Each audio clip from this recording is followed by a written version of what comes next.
क्या यूं ही मरते रहेंगे अधिकारी?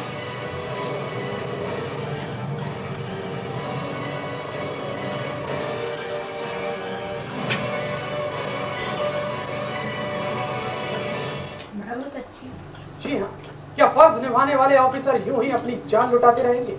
क्या यही इनाम है अपना फर्ज निभाने का? मध्य प्रदेश में एक आईपीएस ऑफिसर को अपनी ड्यूटी निभाने के बदले खनन माफियाओं के हाथों मौत मिली है। प्रशासन जांच के वादे कर रहा है, लेकिन सवाल है कि आखिर कब तक इसी तरह जान गंवाते रहेंगे हमारे देश के जांबाज ऑफिसर? कब तक सरकार खामोश रहेगी माफियाओं की गुंडागर्दी पर, और कब जाकर खत्म होगा गुंडाराज? कुछ इन्हीं सवालों की तहकीकात कर रहा है हमारा आज का क्राइम टाइम।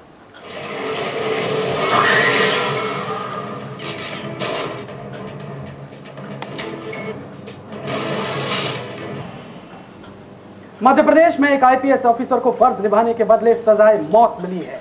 उसे दिन दहाड़े सरे राह ट्रैक्टर से कुचल दिया गया।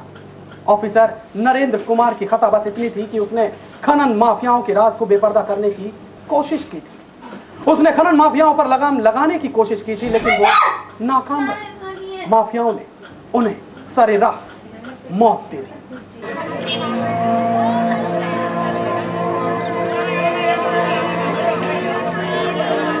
हजारों लोगों के बीच रखी एक लाश।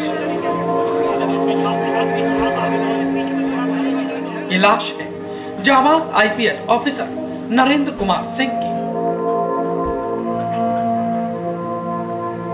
नरेंद्र का उनके पैतृक गांव मथुरा के लालपुर में राजकीय सम्मान के साथ अंतिम संस्कार कर दिया गया।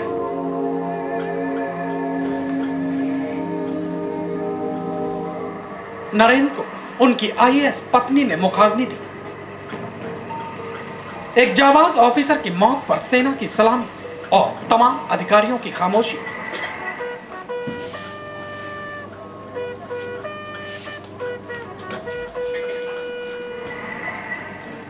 चिता जल गई, लेकिन अपने पीछे छोड़ गई तमाम सवाल।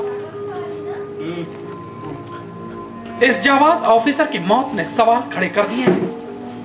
मध्य प्रदेश में शिवराज सिंह चौहान की राज पर इस जांबाज ऑफिसर की मौत ने मध्य प्रदेश में खनन माफियाओं की पुलिस से लेकर राजनेताओं के बीच की साठगांठ की तस्वीर को उभारा है। बीते गुरुवार को दिन के करीब 1:30 बजे नरेंद्र कुमार का कत्ल हुआ। कैसे उन्हें फर्ज निभाने की कीमत अपनी जान देकर चुकानी पड़ी, खुद सुनिए उस चश्मदीद की जुबानी जिसके सामने एक जांबाज अपना फर्ज निभाते निभाते शहीद हो गया। इस पूरी घटना को बानमोर नगर पंचायत के अध्यक्ष कमल राजे अपने पेट्रोल पंप की छत से देख रहे थे। कमल राजे जी, क्या देखा आपने? देखिए, मैं रोड के पैरेलल साइड में खड़ा हुआ था। मैं देखा कि एक दो की तरफ चले आ रहे हैं, पीछे एक ट्रैक्टर ट्रॉली वाले को रोकते हुए। ट्रैक्टर ट्रॉली वाला गाड़ी रोक नहीं रहा था, वो उनके सामने आए, रोकने की कोशिश करी। जब नहीं उसने रोका तो उसके बाद उसकी स्टेयरिंग पकड़ के उसको रोकने नीचे उतारने की कोशिश करी। तो इस बीच में धक्का दिया उसको, वो नीचे गिर गए और गाड़ी उनके ऊपर से ट्रैक्टर ट्रॉली मैं उसके पहिए के साथ उनके ऊपर से निकल गई। तो यही वो स्पॉट है जहाँ ये हादसा हुआ। ये तकरीबन 1.25 और 1.5 के बीच की दरमियान की बात थी। वारदात की जानकारी मिलने के बाद नरेंद्र के पिता केशव देव ने आरोप लगाया कि उनके बेटे को साजिश के तहत मारा गया है। खनन माफियाओं ने ये हत्या कराई बेटे की मारी की, और इसमें शासन और प्रशासन दोनों की ही संलिप्तता है। फोर्स मुहैया नहीं कराया। टीआई ने, मेरी बात हुई नरेंद्र से, तो नरेंद्र ने कहा, टीआई ने कहा हमें तो अपने बच्चे पालने हैं। नरेंद्र के पिता का आरोप है कि नरेंद्र की हत्या में बीजेपी विधायक मोहन शर्मा का हाथ है। साथ ही उन्होंने इस बात का भी खुलासा किया कि नरेंद्र पर खनन माफियाओं पर लगाम न कसने का भी दबाव था, जिसकी जानकारी मुख्यमंत्री शिवराज सिंह चौहान को भी थी। ट्रांसफर को लेकर भी सवाल उठाया। मधुरानी राजगढ़ में सीईओ थे, जबकि उनका ट्रांसफर ग्वालियर एडीएम के पद पर किया गया। शहीद नरेंद्र के पिता ने सवाल किया कि उनकी बहू के ट्रांसफर के पीछे क्या मकसद था। केशव देव का आरोप है कि इस हत्या में छोटे स्तर के अधिकारियों की मिलीभगत है। थे, काफी सुर्खियों में रहे हैं। वहीं से इसका जो काफी प्रसारण हुआ। सरकार के विधायक थे, बीजेपी के विधायक थे, नाम मुझे नहीं पता है और मेरे नाम संज्ञान में नहीं है इस समय। वैसे काफी नाम बताया जा रहा है उनका, हो सकता है बीजेपी के वहाँ से विधायक हैं राजगढ़ से, और वो अपने मनमाने तरीके से कार्य कराना चाहते थे, इन्होंने कार्य नहीं किया तो उन्होंने अभद्रता की इनके साथ में, तो इन्होंने भी ये कह दिया कि आप गेट आउट। एक जाबाज आईपीएस अधिकारी की मौत से हर शख्स गमजदा है।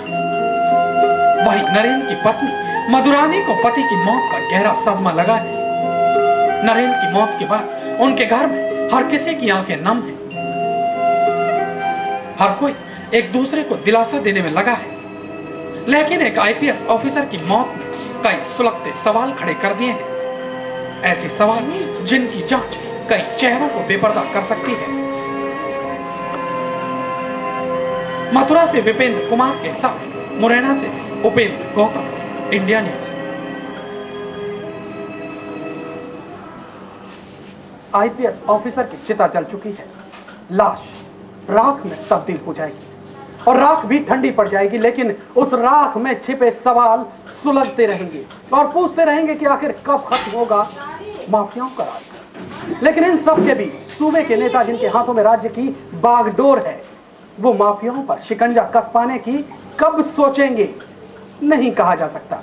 लेकिन हाँ, एक आईपीएस ऑफिसर की शहादत पर उन्होंने राजनीतिक रोटियां सेकनी जरूर शुरू कर दी हैं, जो कि बड़े ही शर्म की बात है।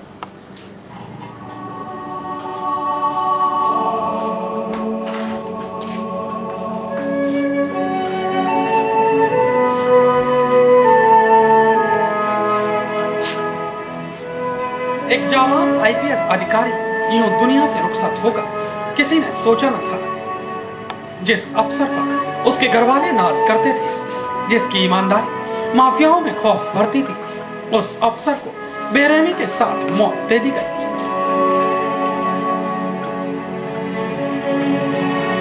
आईपीएस अधिकारी नरेंद्र की मौत को लेकर मध्य प्रदेश में खनन माफियाओं पर आरोप लग रहा है।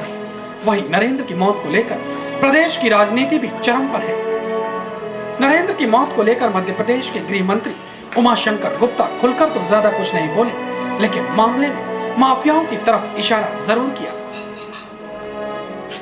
जो प्रारंभिक हमारी जानकारी मिली है कि वो इलीगल माइनिंग का पत्थर था और जो ये मृत्यु हुई है, अब इस मृत्यु के पीछे क्या स्थिति थी, जानबूझकर की गई है, ऐसा लगता है डिटेल तो और पता चलेगा, लेकिन वो ट्रैक्टर में तो अभी तक केवल ड्राइवर ही था। जो जानकारी मुझे यहाँ तक अभी तक की डिटेल मिलेगी। गजब प्रदेश के मुख्यमंत्री शिवराज सिंह भी काफी देर तक इस मामले में खामोश न रह सके और आखिरकार उन्होंने केस की न्यायिक जांच के आदेश दे दिए। हमने ये फैसला किया है कि इस घटना की न्यायिक जांच करवाई जाएगी। मैंने आज न्यायिक जांच के निर्देश दे दिए हैं ताकि इस घटना की विस्तृत तथ्यात्मक जांच हो सके।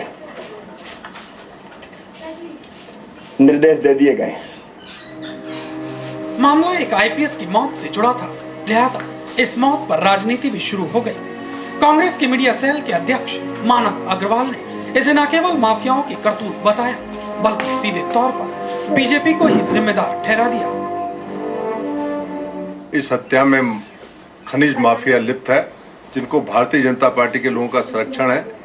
ये सरकार तो खनिज माफिया के खिलाफ कार्रवाई नहीं करना चाहती, लेकिन अधिकारी यदि कार्रवाई करते हैं तो उनकी इस तरीके से हत्या हो जाती है। इस पूरे मामले की न्यायिक जांच होनी चाहिए। मामला एक आईपीएस अधिकारी के कत्ल का है, लिहाजा पुलिस महकमे और राज्य सरकार के लिए मुश्किलें कम नहीं है। पुलिस ने आरोपी ट्रैक्टर ड्राइवर मनोज गुर्जर को गिरफ्तार कर लिया है, लेकिन अभी कई और चेहरे बेनकाब होना बाकी है। हालांकि पुलिस दावा कर रही है कि जल्द ही पूरे मामले की जांच कर नरेंद्र की मौत का सच सामने आ जाएगा। उसके पीछे क्या हो सकता है, क्या हमारे पास एविडेंस आ सकते हैं, ये हम कलेक्ट करने का प्रयास कर रहे हैं। वो कहाँ से पत्थर लाया गया था, किसका हो सकता है, इस सब पहलू की जानकारी ले रही है। और जैसा अभी तक जो कोई मोबाइल वगैरह के बारे में एविडेंस नहीं है, उसके बारे में हम एविडेंस कलेक्ट कर रहे हैं। ये जो चूंकि होली ड्यूटी में सभी लोग थे, होली ड्यूटी के दरमियान जैसे इनके पास खबर आई है कि कोई ट्रैक्टर अवैध रूप से उत्खनन का पत्थर लेके जा रहा है, तो तात्कालिक ये तुरंत ही वहाँ पे स्पॉट पे पहुंचे हैं और वहाँ पे जाके उन्होंने कार्रवाई की है।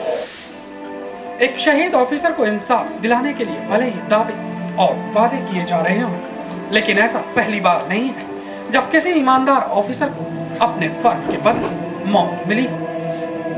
इससे पहले भी कई बार ऐसे ही मामले सामने आ चुके हैं जब ईमानदारी से फर्ज निभाने के बदले किसी ऑफिसर को न केवल धमकी दी गई, बल्कि माफियाओं ने गुंडागर्दी दिखाते हुए अधिकारी का कत्ल तक कर डाला। ऐसे में देखने वाली बात होगी कि अपना फर्ज निभाने वाले एक जाबाज ऑफिसर की मौत पर कब तक इंसाफ आता है। मथुरा से विपेंद्र कुमार के साथ मुरैना से उपेंद्र गौतम, इंडिया न्यूज। फर्ज निभाते निभाते अपनी जान गंवाने वाले कुछ और भी चेहरे हैं जिनकी लाश की राख में आज भी सुलग रहे हैं सवाल और मांग रहे हैं इंसाफ। वो सभी चेहरे दिखाएंगे एक छोटे से ब्रेक के बाद। आप बने रहिए हमारे साथ, क्राइम टाइम जारी है।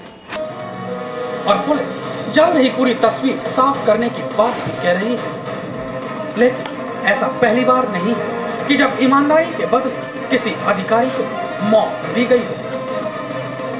बीते कुछ सालों में ऐसे कई मामले सामने आ चुके हैं। मसलन 12 जनवरी 2012 तमिलनाडु में एस भुवन श्रवण नाम के आरटीआई कार्यकर्ता की हत्या कर दी गई। भुवन श्रवण भूमाफियाओं के खिलाफ काम कर रहे थे। 25 जनवरी 2011 नासिक में तेल माफियाओं पर छापा मारने गए एडिशनल कलेक्टर यशवंत सोनावड़े को तेल माफियाओं ने जिंदा जला दिया, जिसकी वजह से उनकी मौत हो गई।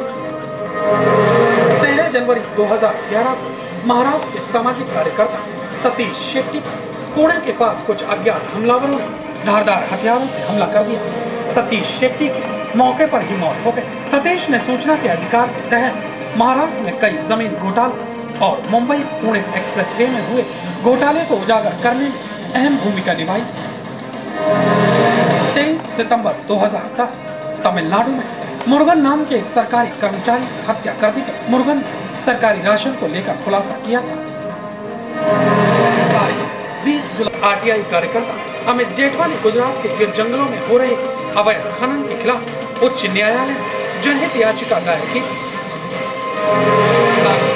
19 नवंबर 2005 आईआईएम लखनऊ के ग्रेजुएट और इंडियन ऑयल के सेल्स मैनेजर एस मंजुनाथ की हत्या 19 नवंबर 2005 को की थी। मंजुनाथ मिलावटी पेट्रोल बेचने वाले एक पेट्रोल पंप के मालिक को कई बार चेतावनी दे चुके थे, जिसका अंजाम उन्हें अपनी जान देकर चुकाना पड़ा। 27 नवंबर 2003 को सत्येंद्र दुबे को गया सर्किट हाउस में गोली मार दी गई थी। दुबे ने एनएचएआई में भ्रष्टाचार का खुलासा करते हुए तत्कालीन प्रधानमंत्री अटल बिहारी वाजपेयी को सीधे पत्र लिखा था। आंकड़े गवाह हैं कि माफिया किस तरह से सरकार और सरकारी तंत्र पर हावी हो रहे हैं। अपने मुनाफे की खातिर पहले सरकारी अधिकारियों को रिश्वत देने की कोशिश की जाती है और नाकामी मिलने पर अधिकारी को ही रास्ते से हटाने की माफिया साजिश रच डालते हैं। एक बार फिर एक जाबाज ऑफिसर माफियाओं का निशाना बना है।